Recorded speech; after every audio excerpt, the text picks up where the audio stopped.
Good afternoon, Stanford friends. Salutations from San Francisco, California. I hope this finds you well. We are continuing our discussion on characterization tactics. This week's official subject was intentional dissonance. Another way to say that would be the discrepancy or the wiggle room or maybe the rub between your character's actions and why she or he tells the reader she's doing certain things. Maybe what she's consciously aware of versus what she's not able to access in her subconscious, and all sorts of permutations and fun, murky stuff within. That's sort of the novelist's dream world. I mean, we get to have so much fun in that space between what our characters know, what our characters think, what our characters believe, the rationalizations they happen to be constructing, the delusions they self-manufacture. All that is just dream territory for us. And it's certainly a great way for a reader to really gain new insights and new access into a character's consciousness, to really make them be psychologically real on the page. Our reader needs to be a leaf on a stream. So we want to think about the stream then being the consciousness of that particular main character, and the reader just happens to kind of flop on top of it, and then she is along for the ride, watching the way the consciousness wends, watching the way the consciousness happens to meander.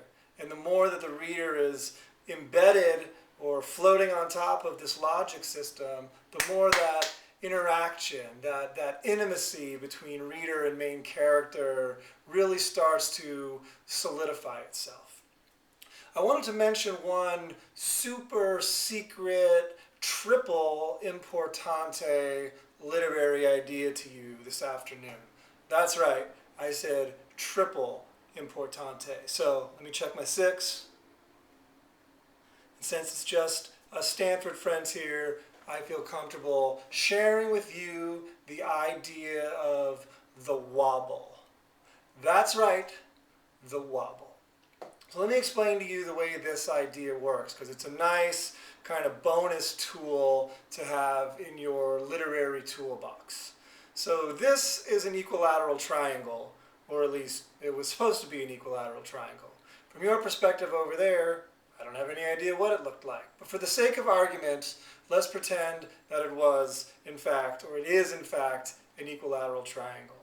One side of the triangle represents your character's actions.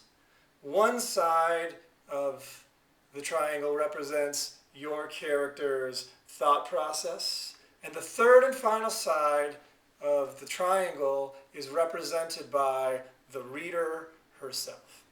So let me explain to you a little bit how the wobble works with this kind of three-sided configuration. Let's say that on the character's actions side of the triangle, we see somebody do something dubious.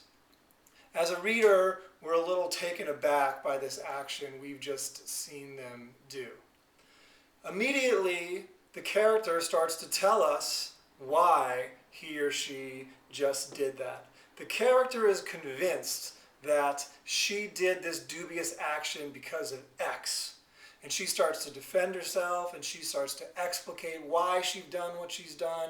It was because of X. I had to do it because of X. I had no choice because of X. Now, as a reader, we've had the chance to kind of sit back with all the information in the book.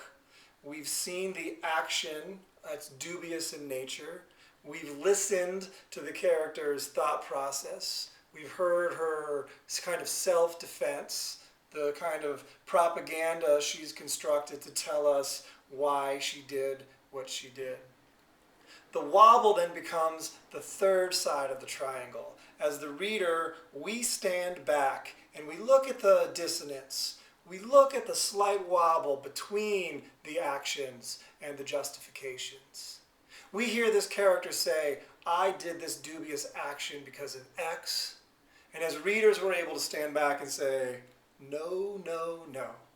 Actually, you did that because of Y, and you did that because a little bit of Z. X didn't have anything to do with it. Maybe we understand why the character has to say that to themselves. Maybe we understand that it's an intentional way of self-delusion. Maybe we understand it's some sort of accidental fabrication. That doesn't matter. The important thing is that as the reader, we are looking for the dissonances or the wobbles between what our character is saying they're doing, the dissonances between what our character says they're doing these things for, and what we've actually seen them do. So dubious act, one side of the triangle, self-justification on the other side of the triangle. I did it for X. The third and final side of the triangle is then us trying to parse through this information, trying to find our own readerly interpretation of the facts.